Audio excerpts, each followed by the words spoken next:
I'm Eden. I'm sitting here in this poorly lit room right before my 24th birthday, and I decided to read 24 books in advance in the past 2 months. Some of these books were library picks, and some of these books were borrowed from my friend, so I don't have physical copies for those, but some of these books are my very own. So let's just go through all of them. On January 18th, I started off this challenge by reading 3 different books: Before the Coffee Gets Cold, If Cats Disappeared from the World, and The Kamigawa Food Detectives. I'm putting these all together in a triplet because they are books of the same genre, very cozy Japanese fiction with sort of depressing themes about nostalgia and memory that are very cat-centric. And they are all books I had very similar feelings about, which is that they were fine. They had 1 or 2 really striking emotional moments, particularly Before the Coffee Gets Cold was a book I had my eye on for a while, and it had a lot to say about memory and Alzheimer's, but I preferred that the 3 or 4 short stories that make up each chapter could have been books of their own. I know that it's a full series, but I wasn't fully invested in the writing style and characters enough in order for me to want to read the rest of the series, so I'm good with just the one book, and the same stands for If Cats Disappeared from the World and The Kamigawa Food Detectives. That's a good book to read if you're really into nice descriptions of food or learning about culture and memory through food, but otherwise they just weren't for me. I think they're pretty average, maybe a little above average, but not books that I plan on revisiting. So the book I read after that was Isabel Allende's La Casa de los Espíritus, The House of the Spirits. That was an absolutely mind-blowing read that I read for the Shoulda Books Book Club, which is available on YouTube and on Fable. Shout out to them. And it was just heartrending. It's a story that is very reflective in a magical realist way of Chilean dictatorship and general Latin American revolution and the pain that comes from that, and the pain that comes from the involvement of fascist dictatorships and regimes and censorship, and particularly the pain that comes to women that have to survive the circumstances thereof. It was a very intense read to have to do the same week that America invaded Venezuela and kidnapped the president, and just as a Latin American myself, it was something that really deeply spoke to me. Definitely one of the strongest books that I read, and definitely one of the strongest endings of any book I've ever read. After La Casa de los Espíritus, there was a huge snowstorm, so I decided to go through A Vintage Christmas, which is a collection of classic poems and short stories from the 19th century, mostly American, but you also have Charles Dickens in there, of course. My only complaint with this book is that because it's a compilation, I shouldn't have read it cover to cover. I think the best way to enjoy this book is by reading it nightly on a daily basis during the Christmas season, so that you get one little piece of literary Christmas feeling a night rather than do what I did, which is read it front to back, because it kind of spoils some of the stories to be comparing them to the other right after you read them. But otherwise, pretty good read. What was not a pretty good read was Nothing to See Here by Kevin Wilson. Interesting plot, but I don't know how to explain it other than very women written by a man book. It could have done more with the concept, but the characters weren't likable or three-dimensional enough for me to keep going.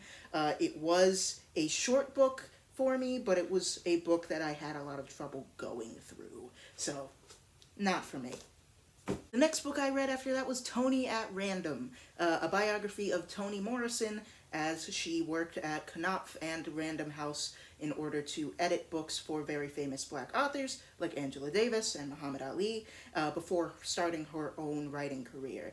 I think that that book was really good. I think it was really dense. It's not my preferred way of reading nonfiction, where it just feels like sequential fact after sequential fact, but I love anything new that I can learn about Toni Morrison, but I'll probably be learning more about her through just reading and watching her, as opposed to watching somebody else speak about her. Another read that I was really interested in that did not live up to my expectations was The Music Shop. Another book that felt like the women were written by men, despite being written by a woman. It just felt very manic pixie dream girl. The plot was pretty predictable. I wasn't into any of the characters or the setting really, and despite being called The Music Shop and being about vinyls, I wasn't really into the music that it recommended. The next books I read for this challenge were The Caped Crusade and Superman, the art and making of the film. The Caped Crusade is about Batman movies, and Superman is, of course, about Superman 2025 and the making thereof. And both of those were really enriching to me as somebody who's a comic fan and as somebody who really enjoys the process of filmmaking and learning about how different people approach it. Not only that, but The Caped Crusade gave me a sense of nostalgia as it's about the takeover of comic book media and nerd culture into what is now the standard monoculture. That's something that I experienced as a child, so to see an adult write about it from a educational point of view was really interesting, even if there were takes about Batman that I didn't necessarily agree with, and it was really good research for a podcast that I'll be doing about Batman later on in the year. Next book I read was Yellowface by R.F. Kuang. Now, I don't use social media, but I'm not so blind that I don't know that this book caused quite the hullabaloo, for lack of a better term. When my sister read it, she said it was cursed, and that she never wanted to see it again, but she didn't say it was bad, and I agree with her. It's cursed, it's got the most delusional, narcissistic protagonist, not a single likable character. I understand what it's aiming for as a deconstruction of racial misappropriation and as a deconstruction of the writing industry, but R.F. Kuang's writing style, when it comes to doing so, was really hard for me to get through. I don't tend to listen to audiobooks, but I just had to because I could not stand the process of physically reading it, which is saying a lot for me. The next book I read was Come Fly the World. It is a nonfiction, but told in a very sort of fictional storyline way about the stewardesses of Pan Am during the 60s and 70s. And I picked it up for free because I really wanted to use it as a bonding source between me and my abuelita, who used to be a Pan Am stewardess as well. And it taught me a lot about not only the work, but the time period of the Vietnam War and second wave feminism in a way that I had not seen portrayed in any other movie or book. I think it was absolutely riveting. I think it was one of the best reads. I think I prefer the version of nonfiction that tells its story as if the real people are characters in a sort of memoirist fashion, and I cared about each one of the characters in this piece. So this is definitely one that's staying on my shelf, and it's definitely one that got a lot of annotations. The next book I read was Before Gender by Eli Ehrlich, a name that I keep saying wrong because I keep wanting to say Edward Elric from Full Metal Alchemist. But no, this is a book that was super popular when it came out. It came out last Pride. I was number 30-something on the wait list because everyone wanted to read it for Pride. It is a story of trans history from the 1850s to the 1950s and the stories of individuals that did not conform to certain gender standards. I think it is an incredibly important book. I think it is a book that is necessary for trans survival. I think that is a book that everybody should read in a time of fascist censorship.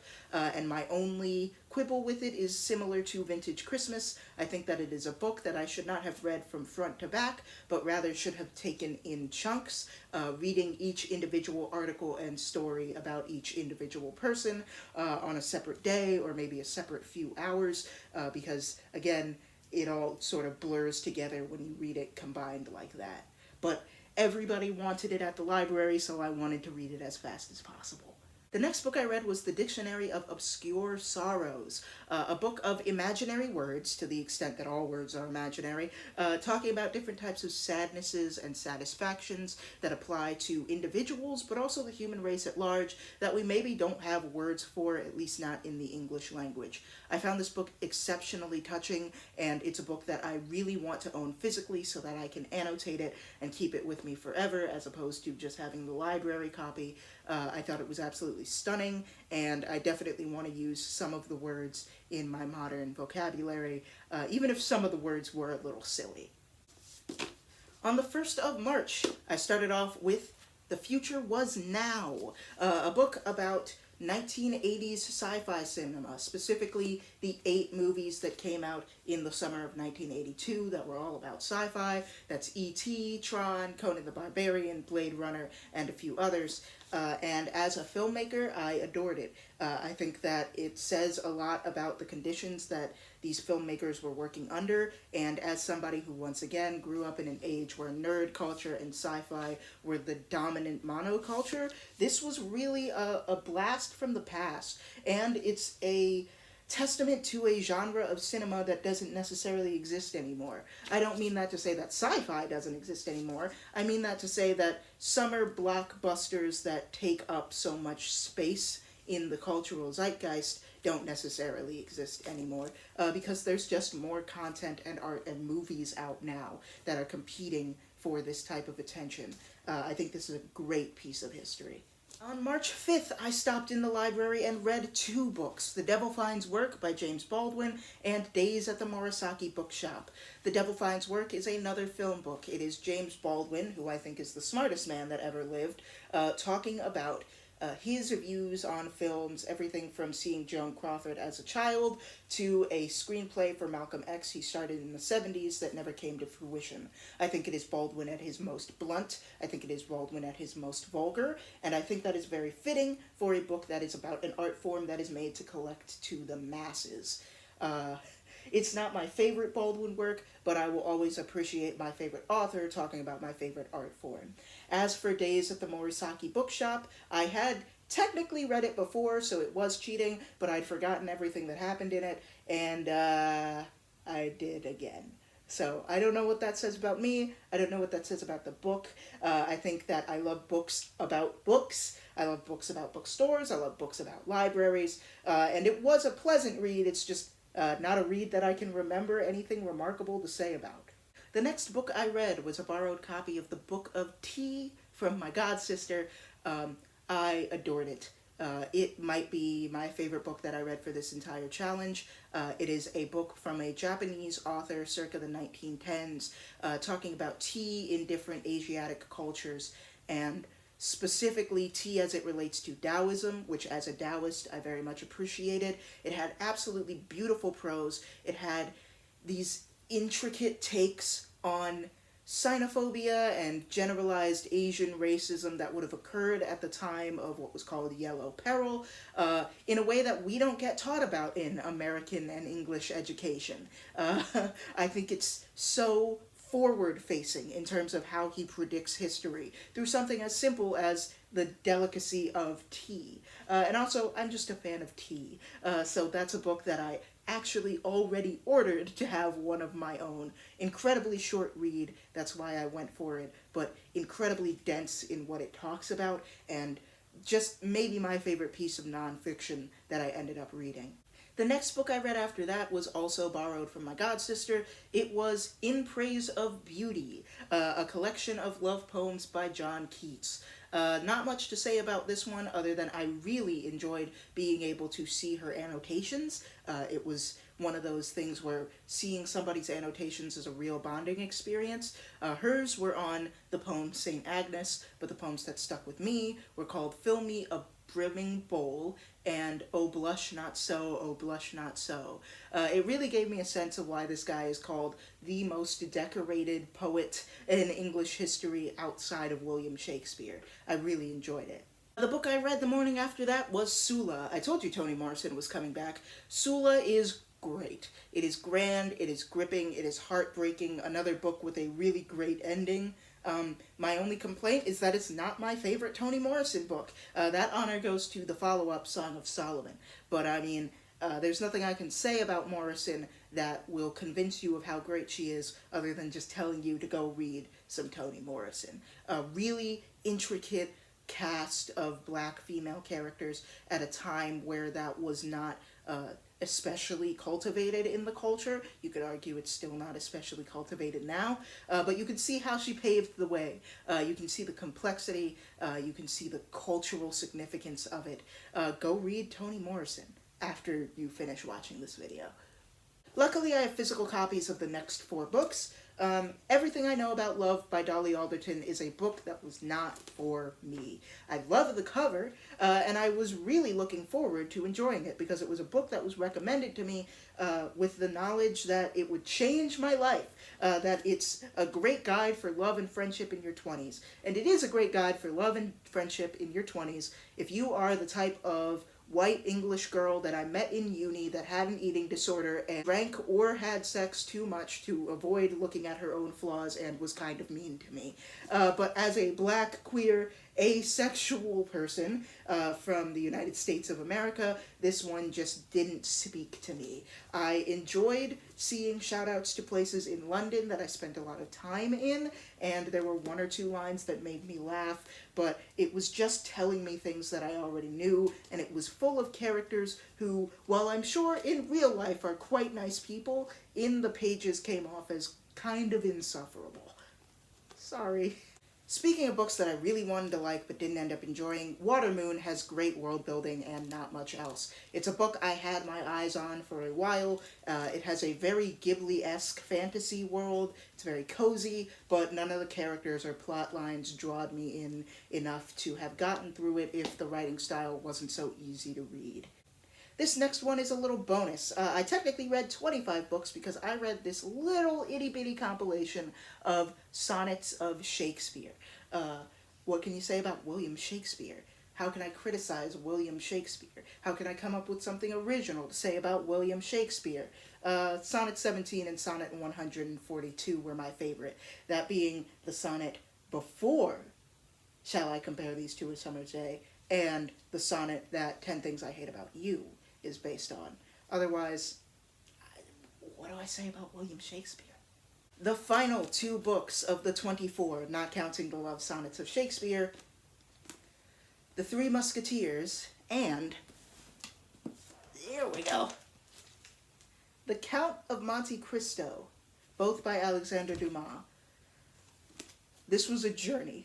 I really wanted to read these for Black History Month, and I ended up having to push them back to March, and I'm so glad I did. As you can see by the amount of annotations I have put, I thoroughly enjoyed this read. If you look at it through 2026 lenses, it's definitely a different story than the type of child-friendly ideal that we have in English-speaking media, but I found it thoroughly entertaining. Rather than swashbuckling heroes, it just comes off as four guys failing their way to the top with maybe the best female villain of all time, and I laughed out loud at a book from 200 years ago.